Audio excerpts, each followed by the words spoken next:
Good afternoon, everyone. This is Bill DiOrio speaking to you from an undisclosed location in North Boulder.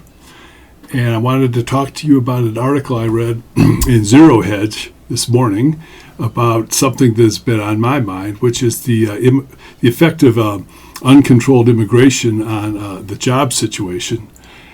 This article from Zero Hedge it was posted on Friday, September 6th, today. And the headline is Great Replacement Job Shock. 1.3 million native-born Americans just lost their jobs and replaced by 635,000 immigrants. So it sounds like the immigrants are working two jobs. At the start of the year, many months after we first pointed out that the biggest untold story of the U.S. labor market was the great replacement of native-born workers with foreign-born workers, most of whom we subsequently learned were illegal aliens, we asked how is it that this ongoing replacement, because that's what it is, of U.S. workers is not the biggest political talking point right now, considering that since October of 2019, native-born Americans have lost 1.4 million jobs over the same period that foreign-born workers have gained 3 million jobs. That's a good question. The blowing up these charts a little bit for you. This shows this is normalized to January, at the end of January 2020, and you showed and this is 100, and the green line is foreign-born workers, and that's up to about 112.27. So I think they're 112% of their employment based on the end of January 2020. And U.S. workers are they're flat at 100%. But if you go down and you look at the actual change of employment numbers, and this is from October of 2019, you'll see the foreign-born workers are at 3.04 million, and that's an increase. And native-born workers have lost 1.4 million. So that's where they're talking about that switch. So it's a pretty drastic switch. And of course, you'll see as we go along, this is a little bit, it's even more nefarious than on the surface shows. So the article goes on to say, 9 months later, we were delighted to see that our relentless efforts to bring attention to this critical topic finally worked. And the continued replacement of native-born workers with immigrants and illegal aliens was finally the biggest political media talking point, as demonstrated by such articles as how immigration remade the U.S. in the Wall Street Journal, and without immigrants, U.S. working-age population would shrink from Bloomberg. And then James Powell piped in, the Fed chair, and backed up by Goldman Sachs, which said that, now this is interesting, you can have illegal immigration or you can have even more breakneck inflation. So don't be angry. Just accept the roving gangs of Venezuelan murderers in your neighborhood. Hyperbole there.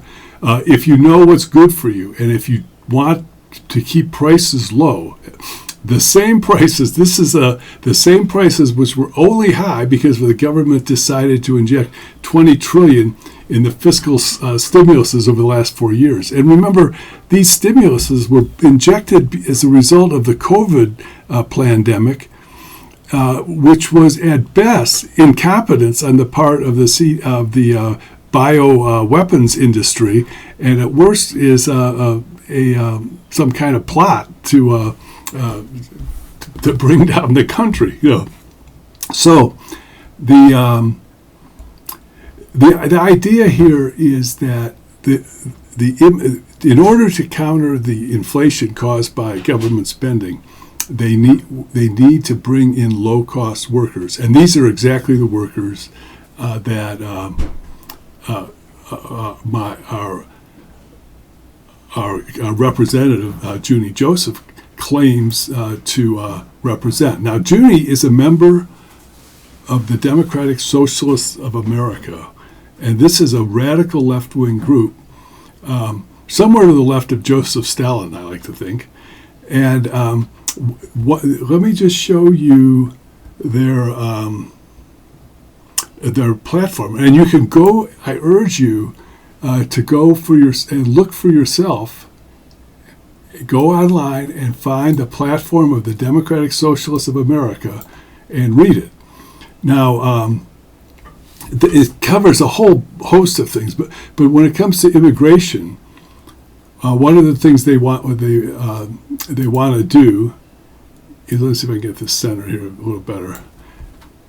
So they want to, besides disarming law enforcement and repealing truancy laws, they want to end all data and resource sharing with ICE and immigration detention, end family separation, and let our undocumented brothers or our community members come home. It sounds to me like sounds like open borders. And then the next page they say that they want to, end workplace discrimination, right? And impose harsher fines for workplace discrimination cases.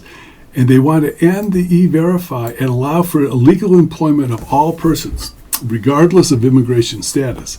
So besides wanting to end ICE, which was essentially, there's no enforcement of immigration laws there at all, open the borders, provide voting to non-citizens, and to allow for all people to work in the country, irrespective of whether they have a passport, whether they've entered legally.